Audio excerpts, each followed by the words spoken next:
Graça e paz, meu amado. O meu desejo é que o amor de Deus se derrame abundantemente sobre a sua vida e a vida da sua família. Meu amado, a segunda vinda de Cristo é uma das maiores esperanças do cristão. O cristão está continuamente voltando seus olhos para os céus, aguardando o retorno do seu amado Redentor e Senhor.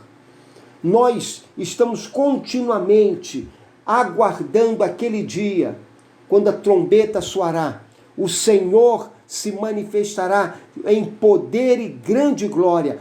Todos os olhos o verão, e ele então nos tomará para si, tomará a sua amada igreja para si, e estaremos com ele por toda a eternidade. Aguardamos aquele dia, quando o Senhor voltará e nos levará para que estejamos com ele, vivenciando a plenitude da nossa salvação em Cristo Jesus. Mas, se o Senhor prometeu, por que ele ainda não voltou? Eu quero deixar com você duas questões quanto a isso. A primeira é uma certeza. Todas as promessas que o Senhor fez, ele cumpriu. Nenhuma das promessas de Jesus deixará de alcançar cumprimento pleno. E se ele prometeu que ele vai voltar para levar-nos ao seu encontro, para que estejamos com ele por toda a eternidade, nós devemos lembrar disso continuamente. Ele vai cumprir a sua promessa. Ele vai cumprir todas as suas palavras. E essa palavra de que ele voltará para levar-nos para estar com ele, também será cumprida pelo Senhor. Mas então por que ele tarda?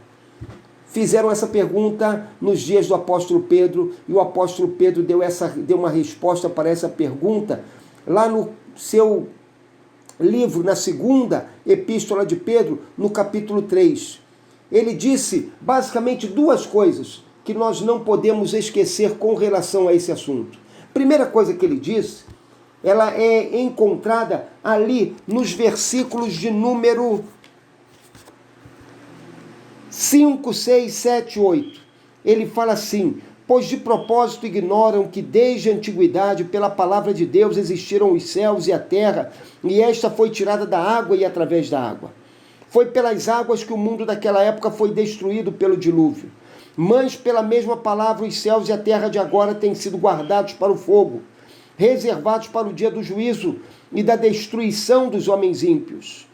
Mas vós, amados, não ignoreis uma coisa: um dia para o Senhor é como 1000 anos, e 1000 anos como um dia. Meu amado, quando Pedro fala aos seus leitores, ele lhes lembra que o dilúvio não veio em qualquer momento. Não, o dilúvio veio no momento estabelecido por Deus, após terem sido cumpridas várias etapas naquele plano de Deus. Por que Pedro fala disso? Porque Pedro quer que os seus ouvintes lembrem uma coisa muito simples: existe uma agenda a ser cumprida antes da vinda de Jesus. Da mesma maneira como existiu uma agenda que foi sendo cumprida paulatinamente até o momento do dilúvio, da mesma maneira existe uma agenda que está se cumprindo nos planos de Deus antes da segunda vinda do Senhor. O Senhor Jesus virá no tempo estabelecido por Deus. Agora, até a sua vinda, uma série de coisas devem acontecer antes, preparando toda a humanidade para esse momento. Nós não sabemos todos os detalhes. Isso pertence ao coração de Deus e à vontade de Deus. Nós nos submetemos a isso entendendo que Deus é sábio e tudo aquilo que Deus faz é marcado pela sabedoria. Porém, quando nós olhamos para a Escritura nos fala de algumas coisas que pertencem a essa agenda de Deus e que terão de se cumprir antes da segunda vinda de Cristo. A Escritura nos diz que o Evangelho deve ser pregado a todas as nações da terra, e só depois disso é que virá o fim, é que acontecerá a segunda vinda.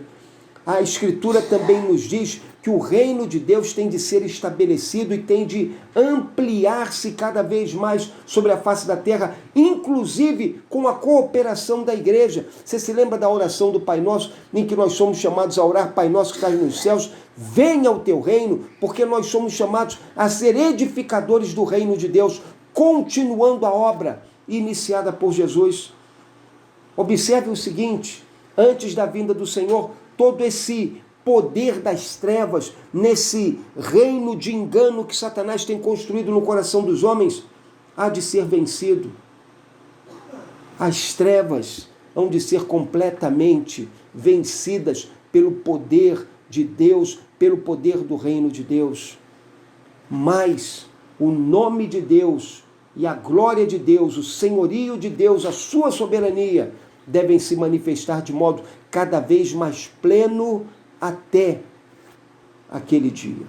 Então, meu amado, existe toda uma série de situações que devem se cumprir, coisas que precisam ser realizadas até aquele momento da vinda de Jesus. Mas Pedro vai além e Pedro diz algo mais, algo extraordinário. Pedro fala o seguinte, lá no verso de número 9, ele diz assim: o Senhor não retarda a sua promessa, ainda que alguns a considerem demorada, mas ele é paciente convosco e não quer que ninguém pereça, mas que todos venham a se arrepender. Não, mas que coisa fantástica. Existe um propósito de Deus de que todas as nações conheçam o Evangelho. Esse é um propósito geral, mas esse propósito ele tem um cumprimento de modo específico na vida de cada pessoa que escuta a palavra de Cristo, que se converte ao Evangelho, que renuncia a seus pecados, que muda a sua mente, que deixa de viver uma vida sem Deus para viver uma vida submissa a Deus. Pessoas que reconhecem que o sacrifício de Cristo na cruz foi o meio estabelecido para a sua salvação.